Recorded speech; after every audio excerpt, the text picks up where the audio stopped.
Welcome in. This is a segment from the Slumpbuster FFB Podcast with Aris Blakeney. Find the full episode on Spotify, iTunes, the Google Play Store, or our YouTube channel. Enjoy. All right, let's move into the AFC side of things. So back into Sunday morning, one of these teams had to win this game, and it turned out it was going to be the Arizona Cardinals. So Arizona picks up their first win, beating the Bengals 26-23 on the road. Kyler Murray only had 253 yards passing, but he did add 93 yards on the ground. So it finally showed off something with his legs. One rushing touchdown, so definitely helped his fantasy day out there, not as a passer, but as a runner. David Johnson had a bit of a mixed bag game, so David Johnson hasn't performed necessarily at that running back one level quite yet, but 91 yards rushing, 65 yards receiving, pretty balanced on offense for him. What killed me on the Cincinnati side of things, Andy Dalton only had 30 yards at halftime. Andy Dalton was a very popular streaming option this week because the logic makes sense. Arizona is a horrible defense. So he finished okay. He did save your day in the fourth quarter, but you were definitely a little worried going into halftime there. Oh, yeah. And I streamed him because I was a little worried about Baker against the Niners. So I was like, Andy Dalton's out there. Matchup-wise, pretty good matchup against Arizona. Their corners are very suspect. And then I look at my phone. I sneak away for a second from family functions and look at my phone, and 3 points. And I was like, what the hell is going on with Andy Dalton? And then fourth quarter comes, I get all the notifications that he threw 2 touchdowns, saved the day. But, yeah, it was a bit strange. Maybe they're tanking for Tua, and Andy Dalton's days are numbered. There was a report that came out today that A.J. Green isn't going to sign an extension with the team, so they might be looking at a fire sale as well. Going into next season, maybe keeping just Joe Mixon and then keeping Tyler Boyd and then just revamping the whole team. Well, speaking of Joe Mixon, so he rushed for 98 yards today, had a couple catches. You're still waiting on Joe Mixon's breakout performance, which feels like you could be waiting for an eternity just because, unfortunately, the Bengals are always in a negative game script. So they're not really in a position to utilize him in the running game. And you talk about fire sale, he'd be their most tradable piece, I'd feel. But unfortunately, it looks like he's stuck with the Bengals for the rest of the season. And it's a shame because he's such a talented runner. I wish I could see more from him. But I will say this, closing out that game, there wasn't a whole lot more to really focus on. If you've been using Christian Kirk in the last few weeks, he was out this game with an ankle injury, so monitor his health moving forward. Larry Fitzgerald didn't really have much of a game. That's about it. Do you have anything more between these two? No, it's. I mean, yeah. What, winless versus winless? Somebody had to win. You were hoping for a better streaming day. I'd probably still stay away from Kyler Murray just because that offensive line. But David Johnson and even Larry Fitzgerald, I would still, stream or flex. Keep throwing them out there, yeah. All right. Well, they weren't the worst game of the week because the next game did kind of set offense back a couple years. So the Bills put up a whopping 14 points to beat the Titans in a barn burner, as the Titans only were able to put up 7. So Frank Gore, 60 yards, 14 carries. Josh Allen had a couple passing touchdowns in this one interception. And he didn't really return from injury. He didn't miss any time, but coming off of that game against New England, Marcus Mariota was terrible, only 183 yards passing. Almost had a rushing touchdown, had it taken away. Derrick Henry managed to take his touchdown away from him. That's really about it. There wasn't much to this game. Is there anyone from those two teams you want to talk about moving forward? Yeah, it's a guy that didn't play, David Singletary. They have a bye week next week. He's been battling injury. I think this bye week might get him right, and then bam, right back into his starting role. Even though Frank Gore has filled in pretty well for him, he did have a touchdown, did have 100 yards. Technically, Devin Singletary hasn't really been starting, though. Frank Gore's been the starter since day one. No, I thought David Singletary did start 1 or 2 games. No, Frank Gore No? has been the starter this entire season at this Oh. point. So old Well, man Gore is still carrying the rock, and he's carrying it well for the most part. I mean, you got to give it to the Titans. They have a good run defense. So a lot of people were in the – so I helped – so obviously Aris was gone this morning, so I helped out on the Fantasy Football Twitter for the majority of the morning. A lot of people were actually asking about Frank Gore and whether to start him. I faded him because I knew they were going to be coming into a rough matchup here. Yeah, and I mean, heck, the Bills might even be undefeated if Josh Allen played that whole game against New England. So I mean, their defense is stout. Josh Allen can get it done through the air and on the ground. Surprisingly, nobody thought about that coming out of college. So I mean, bye week now, I still like Josh Allen as a streaming option. Going forward, especially against some of these, he plays Miami again, he plays the Jets again. Those might be some good matchups for him going forward. I'll throw out a couple other names on the Titans side of things. So A.J. Brown had a bit of a down week. He's had some weeks where you can start him and throw him out there. So I'll say this, only about 27% owned. Keep A.J. Brown kind of on your radar if you're in a deeper league. He might pop later in the season as a rookie. So that's just one name. Keep in mind. I'm through with Corey Davis. I think that whole situation's over with. Yeah, Corey Davis has never lived up to the hype. All right, so I did a horrible British accent on the Slumpbuster with Juju and Dre, episode 10. Find it on all major streaming platforms. Dre gave his best British accent, so I think it's only fair that you introduce this game, Aris, in your best British accent. Go. Oh my God, this is. I can't do one, so. Well, guess we're gonna hear you not do one very well. God, I don't even know how to do one. Say pip cheerio. Just say pip pip cheerio. Pip pip cheerio. The Bears and see, I can't. Oh my!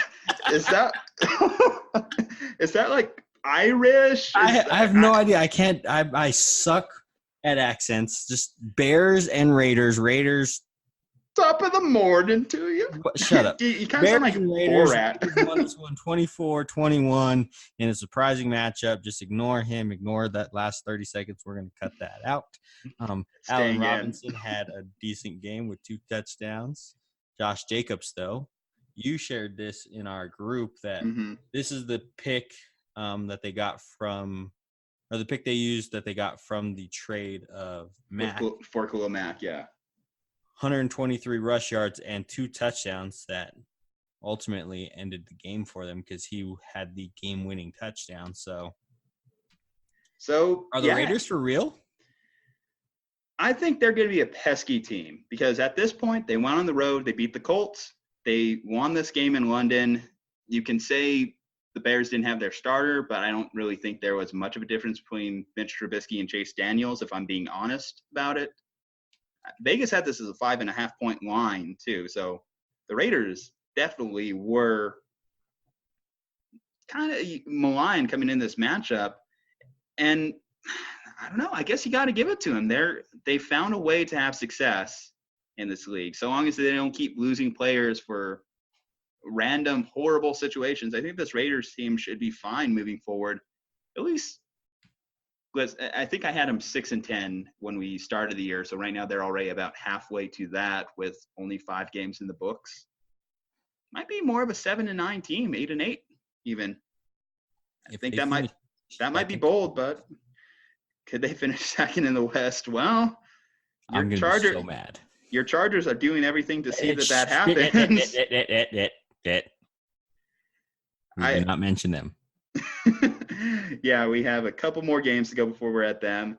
I just wanted to point out there, though, the big thing was made of Khalil Mack revenge game. Only 3 tackles, 0 sacks. So, yeah, Raiders won that trade for the time being so far. For the one game. One game that matters, I guess, right? I think, too, with the Raiders, they've done this trip before. The Bears haven't went to London, so that might have played into it a little bit. I don't know. Some other notable things I want to point out there. So you mentioned Josh Jacobs had a really good day, 123 yards and 2 touchdowns. Allen Robinson, 97 yards, 2 touchdowns. This is by far and away Allen Robinson's best day of the season. So it brings up an interesting question. Are you really only starting him when Chase Daniels is in there? Because he wasn't doing so hot with Mitch Trubisky in the lineup. So when Mitch comes back, because I don't think this is a situation like a Kyle Allen or a Gardner Minshew where Chase Daniels is going to get run. Are you really only starting Allen Robinson up until Trubisky's healthy? No, I'd probably still flex him just because he's still the number one option there. He's really the only option. Everybody else is so hit or miss. He's a little less hit or miss. Mm-hmm. So especially in deeper leagues, I'd still flex him. But if he's my wide receiver 1, wide receiver 2, I'm hurting. I'm already in the bottom half of the league anyway. So, well, you're definitely in the bottom half if you've been relying on this backfield. So David Montgomery, only 25 rushing yards. So that he did have a touchdown, which technically saved his day. And if I'm remembering the game right, he only got that based off short field position based on an interception or a turnover. So he managed to take that touchdown. Cohen didn't do much in ways of traditional offense, only 10 rushing yards, 6 receptions for 39 yards, hasn't really had a breakout day himself yet. Scored a touchdown on a punt return. You obviously punt returns, kick returns are very fluky, so you can't rely on that. Are you starting anyone in the Bears backfield moving forward? PPR, Cohen, standard, neither. Yeah, so you're still going to at least give Cohen the bump in PPR because he hasn't really even been good in that format either. True, but I mean, I've heard people throw out that they're ready to cut him. I probably would be ready to cut him. Like if I'm starting him, it's only going to be a flex in my PPR. It's just receiving backs are always better in PPR because you get the running yards, plus you get the catch and the receiving yards. Like David Montgomery is not being used at all in the receiving game. So PPR, he's don't even start him because this is the guy they let Jordan Howard walk for or trade for. And he hasn't lived up to it yet. So if anybody, it'd be Cohen, but luckily I don't have any of them, so I don't have to worry about it. All right. So you heard it here. Cut David Montgomery. I think that's fair. All right. Well, somebody else deal with that. Mm-hmm. Next game. So AFC North, this has been a very gritty, tough rivalry over the last couple decades. I expected this to actually be a pretty decent game, and it turned out okay. Ravens 26 went into Pittsburgh. Steelers put up 23, so they lost on a Justin Tucker field goal at the end there. Mason Rudolph left the game with a concussion. Brutal hit, but I heard he was able to go home from the hospital, so he's going to be in the concussion protocol. He probably will miss next week. I'm not sure how that's going to affect the offense moving forward. Juju Smith-Schuster actually had a big game, 7 receptions, 75 yards, and a touchdown. James Conner at this point, 55 yards. He did score a touchdown, but to this point in the season, 55 yards is his season high. Are you trying to get rid of James Conner right now? Yes. I think last week I had him on my trade away calls. Somebody might try to bite on, the name, or you could try to sell it since he had the touchdown. Somebody's hurting at running back or bye weeks coming up. You can definitely try to move him, especially if Rudolph misses next game. And actually, maybe I might keep him because they play the Chargers next week. And look what Lindsey did to us this week. So that Wildcat might give us trouble. So I might keep him for one more week and then try to sell him. See if you can maximize his value a little bit more. Yeah, just because the Chargers are going to Charger, and we're probably going to lose this game too. Well, we'll get into that. But yeah, I'd probably wait one more week and then try to trade him because I think next week he'll have a bigger game. Well, so Juju had a big day, obviously. Juju Smith-Schuster, just to clarify. Got the score. I'm just breakaway routes. I got them wheels, man. No, it's very low key. This 5'10" frame actually can move. Anyway, we have the interesting thing is obviously with this passing situation. So it already was knocked down that you didn't have Big Ben in there.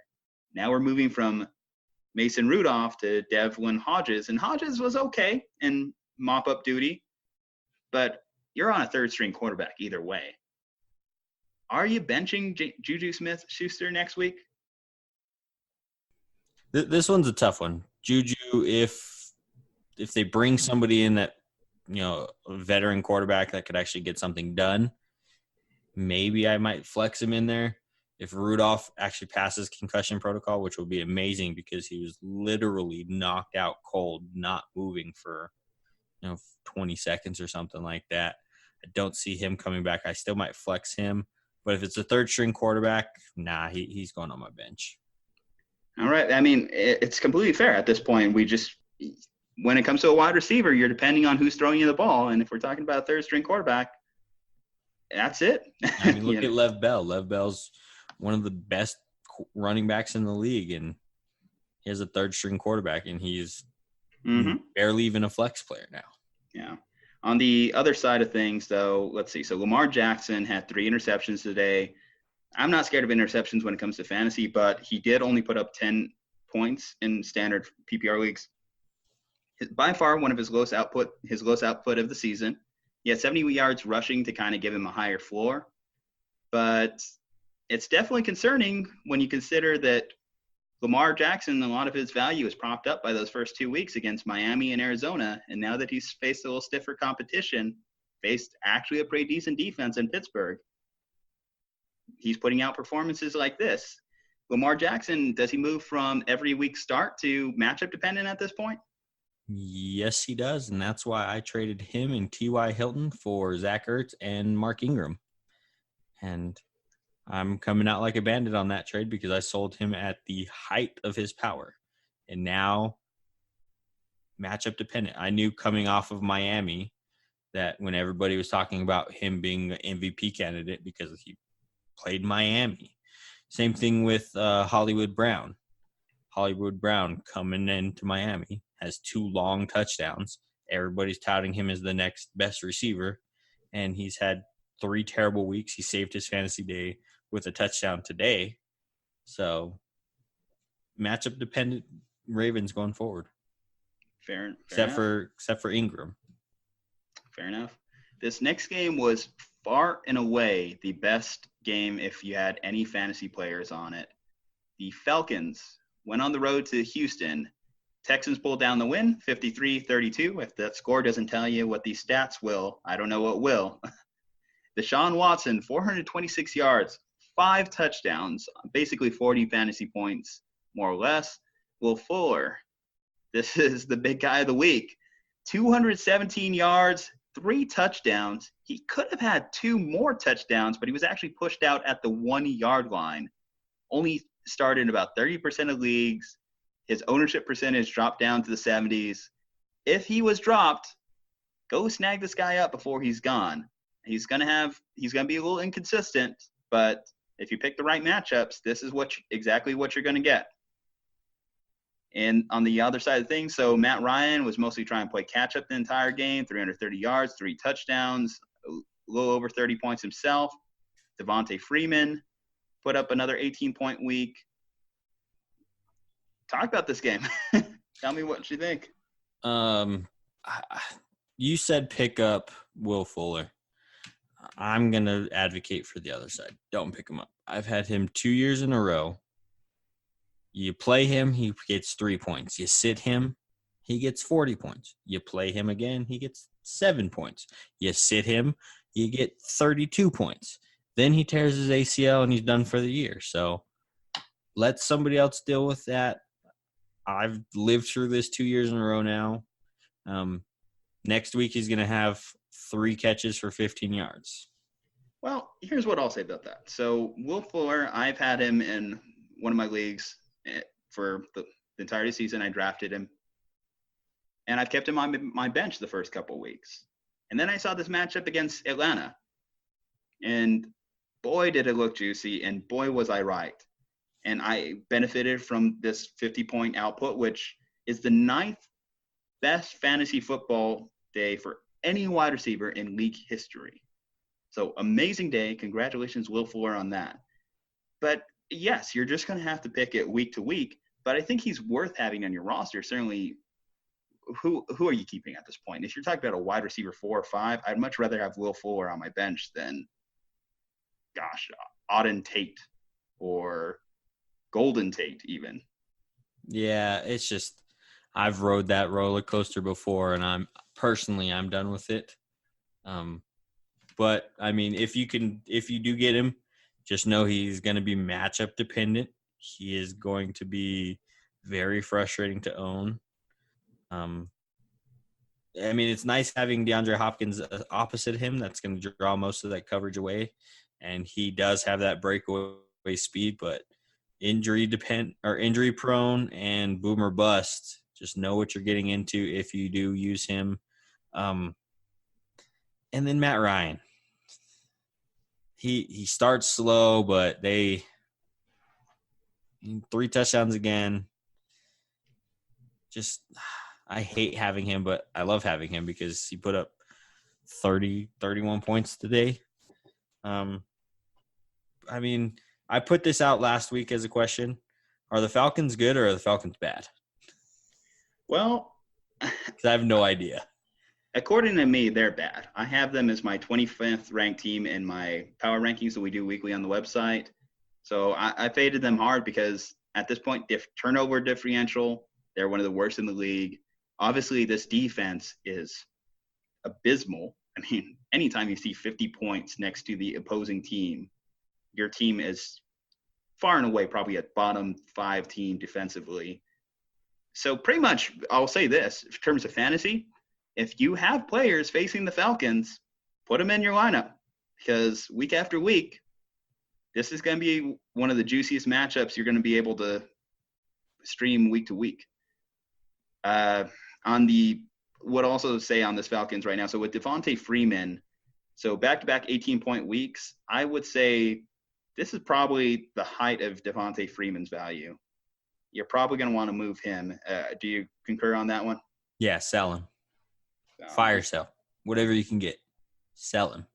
Yeah, if you see someone that might buy it on his name or the fact that, again, he has put up close to 20 points back-to-back weeks, I don't know if you're going to be able to rely on that moving forward. That the Falcons definitely seem to want to use more of the air attack, and they're behind in most games as well, so he doesn't even benefit from being able to run, game script-wise. All right. I think that does it for me on this game. It was a fun game to watch. I'll also throw out Austin Hooper had another big day, so he's owned in the majority of leagues anyway, but he's a weekly start at this point with how inconsistent the tight end position has been. Yeah. All right. That's all the games this week. Let's get into the next section, waiver wire picks. No. Yes. We got one more, one near and dear to your heart. Son of a man! Aren't you going to go watch these two teams again later this year? So yeah, I was planning on going to this game. At least you didn't go to this one for us, but at least you didn't go to this one because I might kill. Broncos broke your heart. And, hey, they did okay for me in my league pick 'em against Dre. Road dog, whoop, whoop. 20 points on the road. Chargers only put up 13. Philip Lindsay had a big day, 15 carries, 114 yards and a touchdown. Royce Freeman had 13 carries, 61 yards. So a bit of a frustrating backfield situation through the air. 4 receptions, 92 yards for Cortland Sutton. A very popular trade target in recent weeks, just given that the Broncos are talking trading away the majority of their offense. So if Emmanuel Sanders is gone, look for Cortland Sutton. And then focusing on the Chargers side of things. So one of the big stories coming out of last week, Melvin Gordon is back, and they didn't mind giving him some touches. So he had 16 touches total in the game, 12 attempts, 31 yards, 4 receptions for 7 yards. So not the most efficient day. And I think that's also telling when you look at what Eckler was able to do. 15 receptions on 16 targets, which is just an ungodly stat. So that tells you he's still going to be very involved. And Mike Williams also had a ton of targets, 13 targets himself. All right.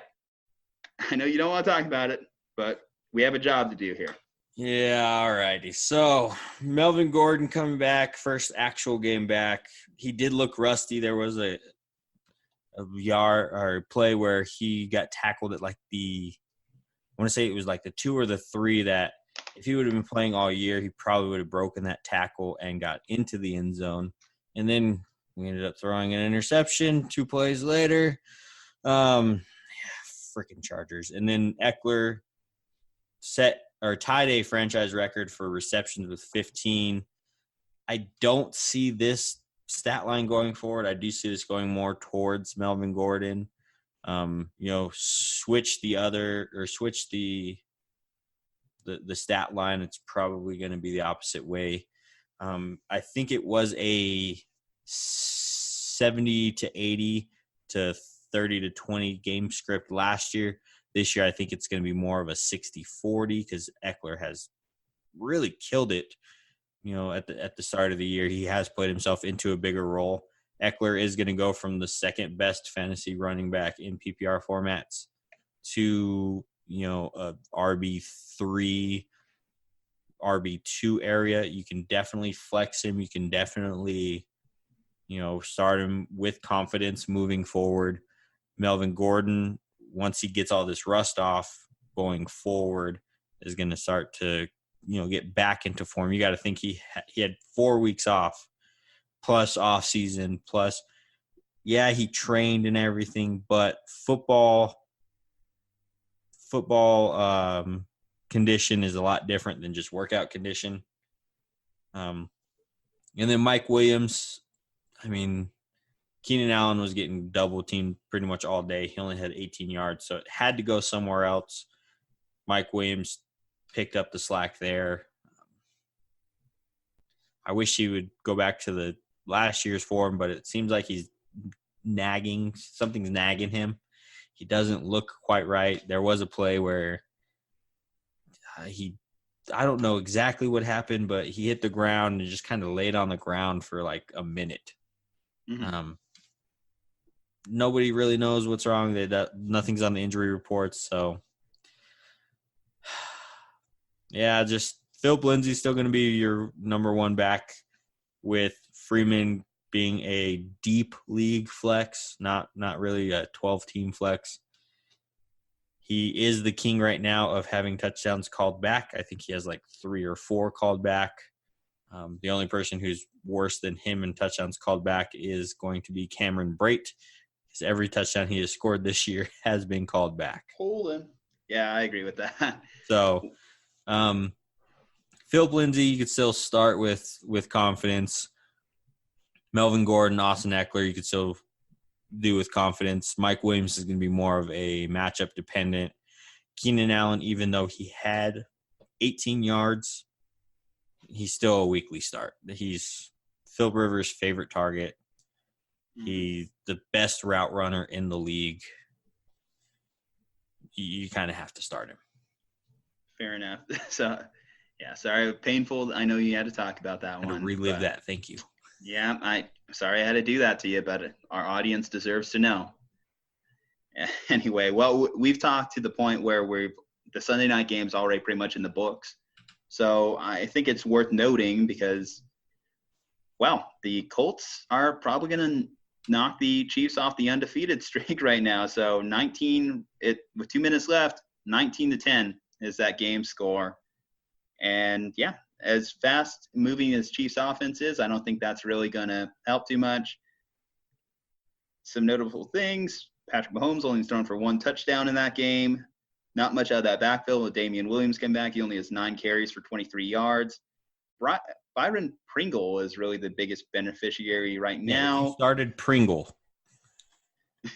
He did show something last week, so he was kind of a popular deep league waiver wire pickup last week, but came back this week, 104 yards and a touchdown. I think that's probably the height of his value because Tyreek Hill is expected back next week. Colts are a bit of a weird team. Obviously, they lost last week to the Raiders. They come back, and now they're going to beat what I had as the best team in the league. I don't know. Do you have anything more before we move into kind of like popular waiver wire picks? Nah, Marlon Mack. I can never, I can't figure this guy out. He's inconsistent. He has 132 yards right now as it stands at the 2-minute warning.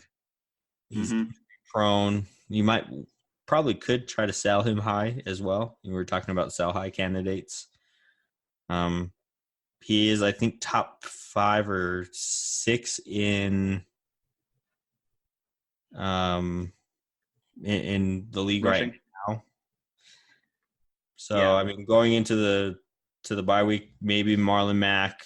You're really not relying on T.Y. right now coming back from that injury.